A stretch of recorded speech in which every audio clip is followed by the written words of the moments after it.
Hey guys, কাল থেকে আমার পরীক্ষা, আর সেটা আমি এখন মাঠে খেলতে গিয়ে জানতে পারি, তাও জেলখানা নিয়ে কথা উঠেছিল বলে। তবে বেশি চিন্তা করার কোনো বিষয় নেই, কারণ আমি কিছুই পড়িনি। বিশ্বাস করো, বইগুলো দেখলে মনে করবে খেলে আসার পথে পরীক্ষা শুনে বই কিনে এনেছি, এতটাই নতুন।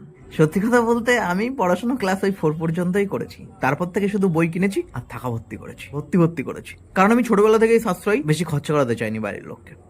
কাল থেকে আমার ইতিহাস পরীক্ষা। বিশ্বাস করো, 2 ঘন্টা ধরে চিরুনি তল্লাশি চালিয়ে ঠাকুরের কাছে 10 টাকার ভোগ মানসিক করে বই পেয়েছি। কোনো রকমে 1 ঘন্টা খুলে রেখেছিলাম সামনে, তারপর ভয়তে বন্ধ করে দিয়েছি, কারণ আমার এত সরল সাদা মনে এত যুদ্ধ ঢুকবে কি করে মাথায়। এর মধ্যে একটা ভয়ের বিষয় আছে গাইস। আমার মা জানতে পারেনি কাল থেকে আমার পরীক্ষা, জানতে পারলে আমাকে প্রথমে মারবে, তারপর সারা রাত বই নিয়ে বসিয়ে রেখে দেবে। তো আমি এখন ফার্স্টে কাউকে কিছু বলবো না, আগে 3 ঘন্টা ঘুমিয়ে নেবো, তারপর পিঠে বস্তা বেঁধে যাবো মার খেতে। দেখা হচ্ছে। তো যেমনটা তোমরা দেখতে পাচ্ছ, না দেখতে পাবে না, কারণ আমার মাথা বাদ দিয়ে আমাকে মারে।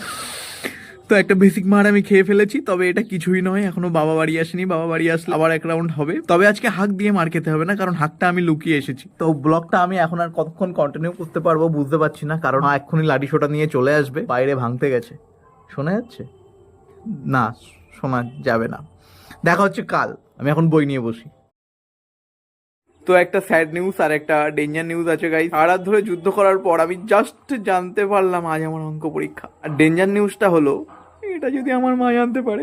ভাবতেও অবাক লাগছে, ইতিহাস পরীক্ষার দিন জেনে শুনেও সারা রাত ধরে আমাকে অঙ্ক করতে হবে। খুব বাজে একটা সংবাদ আছে গাইস। আমি স্কুলে জামা প্যান্ট পরছিলাম, না স্কুল ভেঙে গেলে ওটা তো ভালো সংবাদ, কিন্তু না, স্কুলে না যেতে যেতে আমার মনে পড়ছে না আমি বাড়ি থেকে বেরিয়ে স্কুলের জন্য কোন দিকে যাব, ডান দিকে, বাদিকে, না সোজা।